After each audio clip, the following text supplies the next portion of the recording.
大家好，我是游子。今天是5·1国际劳动节，祝全世界的劳动人民劳动节快乐，愿你们每天都开心。这是昨天晚上太阳落山时的情景，现在的太阳正中对着我们的厅，所以我必须得把窗帘拉上，因为这个太阳好刺眼。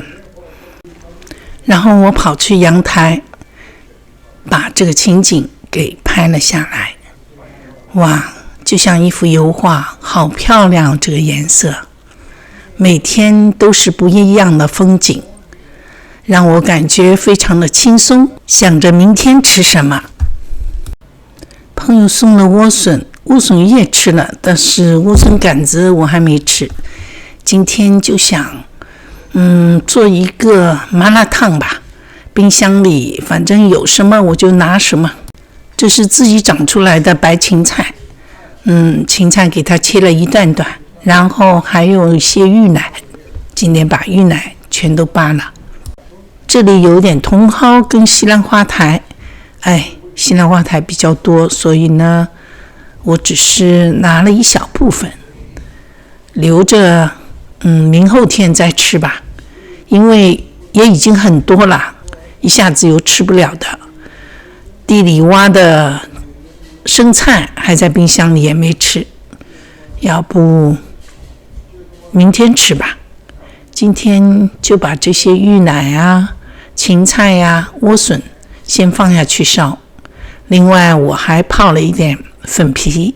那主食就是牛肉，这个是牛肉片，前几天在 Costco 买的，然后我把它一坨一坨拿出来，大概77块美金，我分了4坨吧，这坨是比较大的，我准备让它在热水里边泡一下。我跟你说，我装了这个热水器以后真的方便很多这样砍是砍不下来的，所以我还是就在水龙头里面开一下就有开水出来，这个开水正好可以化这个冰，然后也可以把里面的血水泡出来。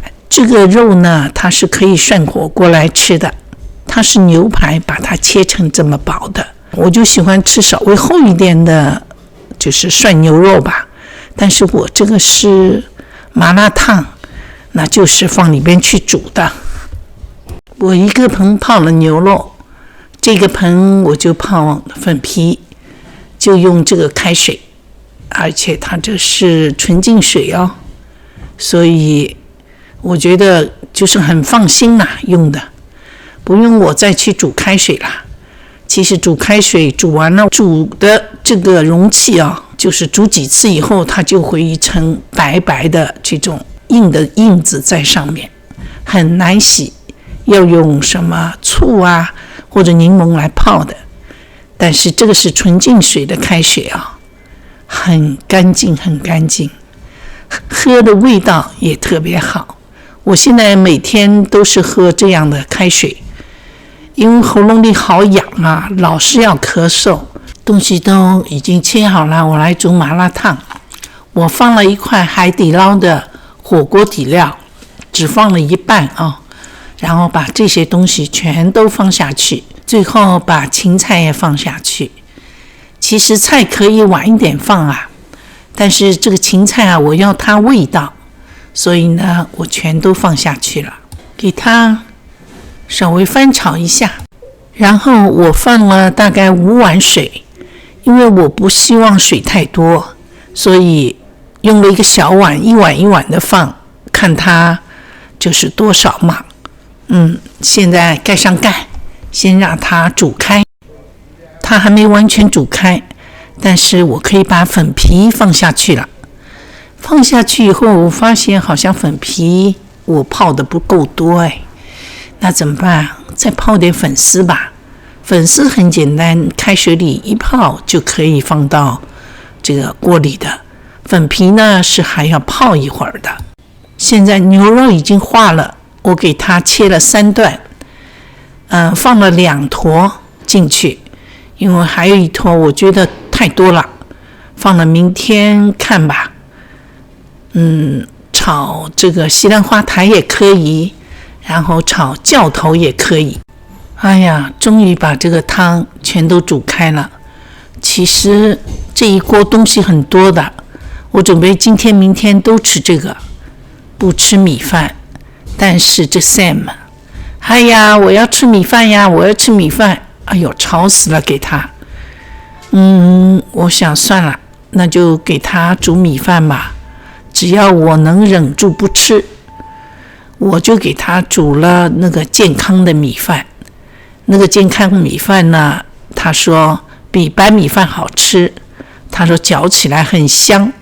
我说我很赞同你说这个话，我说我也试试吧，看看吃这个健康米是不是会饿啊，或者会血糖高啊。最近我的血糖控制得很好，我刚刚放了1勺盐，现在再放1勺鸡精，这就是这个麻辣烫的调料了。因为那个海底捞啊已经是很麻很辣了，其实不是很辣，就是还是有点麻的，味道很浓很浓。如果你不放这个海底捞呢，那这个菜就没什么味道，但是还是煮的比较淡啦。反正我吃的时候我还有芝麻调料。今天中午就这个菜，别的菜我也不煮了。其实这个菜里边包含了好多菜呢。我吃的第一口就是牛肉，我大概吃了2-3片牛肉，然后吃了莴笋、芹菜，最后才吃的芋奶跟粉丝。粉皮吃了2片，哎呀，这粉丝太好吃了，这是朋友从国内带来的，这个是番薯粉丝。我们有个互助群，群主就是赵梦红1他的微信的号码，你们可以加他。如果你加不了他，你就在留言里边跟我说，应该是你把他的名字就是打了以后应该不会错的，就是赵梦红的拼音，然后打一个1，中间都没有空格的，应该是能找到他的。这个互助群里今天有一个群友跟我说，他说游子啊，你老是咳嗽啊，是不是查一下你有没有吃血压高药？因为我也是咳嗽，跟你一模一样，开始的时候也去查什么鼻炎啊什么，然后又变成了气管炎。我说我也是啊，就断断续续的，差不多有1年半了，快2年了。他说但是后来我换了我的血压高药，第2天就不咳了啊。我说这样吗？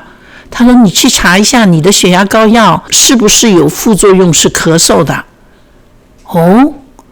所以我就把我所有的药吃的，我因为吃那个血压高药3种药呢，其实我根本不需要吃3种，我就不知道我换了一个家庭医生以后，他就一直给我加药，一直给我加药那也是他是负责任啦。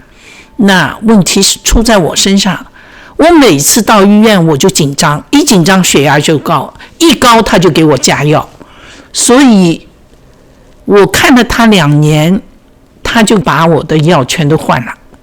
而且我以前吃血压高药就1种药，他给我换了3种，但是血压是降下来了呀。我一看这个药不对，我就想了一下，我回忆了一下我大概2年前换的这个家庭医生，然后换了大概半年以后，我就吃了这个药，这个血压高药，吃了大概几个月吧，我就开始咳嗽。开始我以为是我的鼻炎嘛，有一会儿嗓子哑啦，什么就反反复复。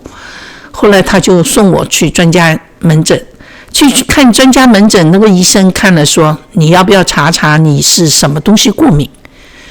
打了51针，查出来说是什么都不过敏，就是对灰尘过敏。我说那日子还能过啦？那得天天戴着口罩过日子啦。过敏医生还跟我说，你呢要把被套、被子、枕头全部要换掉，换成不过敏的这种料子。算下来大概要1万块钱。但是我想，我换了，我又不是一个人睡，我跟 Sam 是分床睡，但是在一个房间里的，那我们得换2万块钱来买这些布，就是做这些罩子。我说那窗帘虽然我们是竹子的，但是也会沾灰尘啊，地上也会沾灰尘啊，桌子上也会沾灰尘啊，那还了得啊！我想来想去，我就没去买。然后那医生就跟我说你要动手术啊！我说我的鼻炎那么严重吗？他说这个是小手术，只是把里边的那个脓啊什么刮掉。我想来想去，我不愿意，结果他就给我吃那个强地松。嘿，强地松一吃就不咳了呀。然后我就回上海了嘛。回上海，我呢是想看看上海的五官科医生他是什么意见。那上海的五官科医生看了以后，他说你不需要动手术，他给我做了一个 CT， 但是他说里边鼻涕是很浓很浓。我说对，都是很黄的很硬的鼻涕吐出来。他说那我就给你吃药你吃完了你再来配。我说我不住在这里的，我说我只要知道我不需要开刀就可以了。我说我吃药我还是回美国去吃药吧，这里太不方便，我一共才来10天嘛。他说那也行，那我就配了一些药就回美国了。回美国了以后没多久又咳了，然后这个时候我就换了一个家庭医生。但是这个时候就是前面那个医生，我在上海的时候，就1月份我在上海的时候，他打电话给我，他说你知道吗你有糖尿病啊？他说你的分量一直在提高。我说是啊，我好像一下子胖了好多磅啊。但是我们都没想到这个强地松吃了是会发胖的，然后吃了这个强地松血糖会升高的，我都不知道。所以换了第2个家庭医生以后呢，他就又送我去了另外一个就他觉得挺好的五官科医生。那个医生就给我吃强地松，一吃又好了。好了以后，但是过了10天，也是我在上海的时候又发了，而且发得更厉害，就发成哮喘了，然后又是哮喘又是肺炎了。这个网友也跟我说，他说他后来就是气管也很厉害。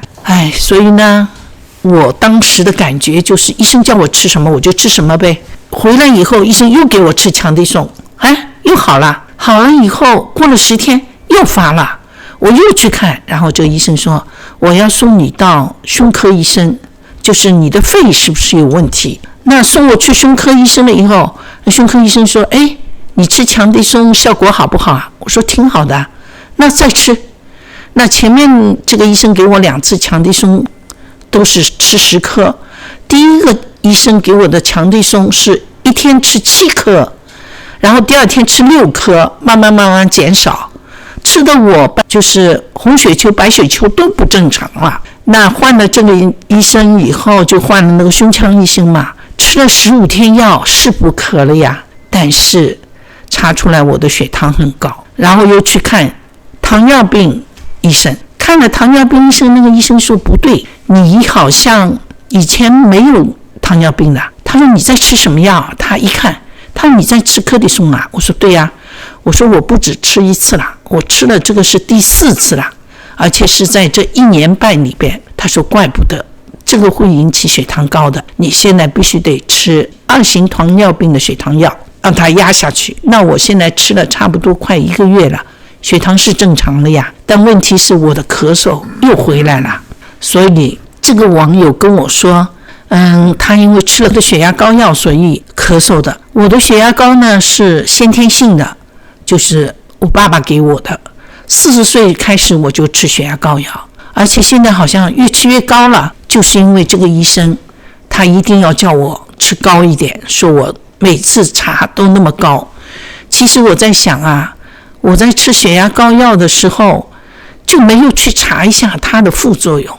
所以中午我跟我的家庭医生打电话，我说我要换药。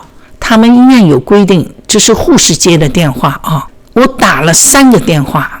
Sam 现在耳朵已经不行，所以他不能打电话了，因为我的英文是没办法跟人家吵架的，所以我打了3次，换了3个护士接了电话，但每个护士都跟我说的是一模一样的要求，就是说你要视频啊，因为你咳嗽，除非你去查有没有 COVID-19。我说什么？现在还有 COVID-19 啊？他说现在很厉害。我这么一听，哎呦，我想也是啊，我不要到医院去害了那些护士啊。所以我说好，视频电话吧。结果过了一会儿，第4个护士，这个护士呢是一个黑人，一个男的，是他们这个医院的我的家庭医生的助理。他就跟我说，他说 Lisa， 我知道你的情况啊，我们慢慢说，应该是可以说的。你老公现在耳朵已经不好，不能接电话了，所以我就慢慢跟你说，你如果想现在就来医院的话，你现在就在家里边查一下你有没有 COVID-19。 我说我没有查那个检查的那个剂呀，要是有的话也是以前都过期了呀。他说那你就试一下视频电话。我说可以呀。他说现在11点钟，12点半到2点那个医生跟你视频电话。我说好，我赶紧吃饭。我11点10分吃的饭，没想到我20分钟吃好以后，医生就来电话。因为我知道我这个家庭医生是很负责任的一个医生，他没等到12点半，就在11点半就打电话给我了。然后我就告诉他这个情况，我说我现在发现了2年了，我说我咳嗽原来是吃这个血压高药。他马上就查了，他说那好，你现在停止吃这个药。然后他把另外一个血压高药提高亮度，他说你试试看，这几天你自己在家里也量量血压，另外就看看咳嗽怎么样。我因为一天只吃2顿饭，就中午一顿，晚上一顿，所以中午呢我吃完饭，这一天我还没吃血压高药，所以我就当天就停止吃这个血压高药了，就吃另外一个血压高药。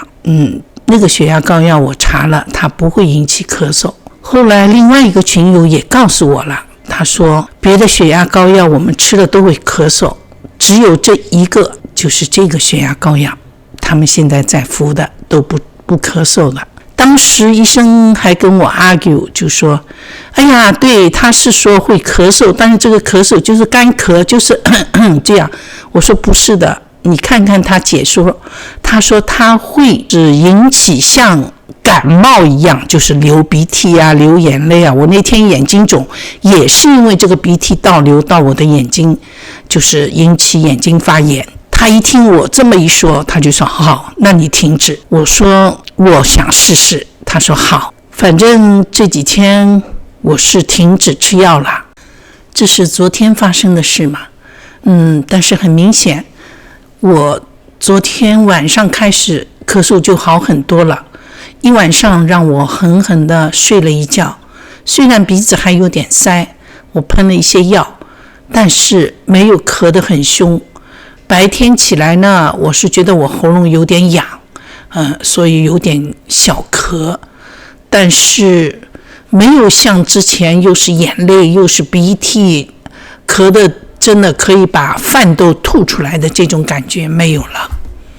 今天我把这些分享给大家，把这2个药我吃的药贴出来，然后再把2个群友吃的药也贴给你们看。一个群友跟我说，这个血压高药是适合亚洲人吃的。在这里我也要谢谢所有的网友啊，因为我这个咳嗽，大家给我出了好多主意，吃枇杷叶。哎呀，我跟你说，我这些都试过。枇杷叶，我一个朋友家里40年的老树给我煮了一大锅来，让我喝。哎呦，喝了，我来来回回煮了好几次，喝了好多，没用。现在知道了，是因为吃这个血压高药，其中有一个药，而且剂量蛮高的，40个mg， 引起了我的咳嗽。所以我把我的情况分享给大家，如果你也有这样的情况的话，赶紧跟医生去说换。另外，不管医生以后给我吃什么药，我先去网上查一下它的副作用，因为我知道我的上呼吸道是比较脆弱的，就是如果没有这方面的我才吃，如果有的话，我就跟医生说换。这就是我今天要分享的。好了，今天视频就到这里，谢谢你的关注，再次祝大家劳动节快乐。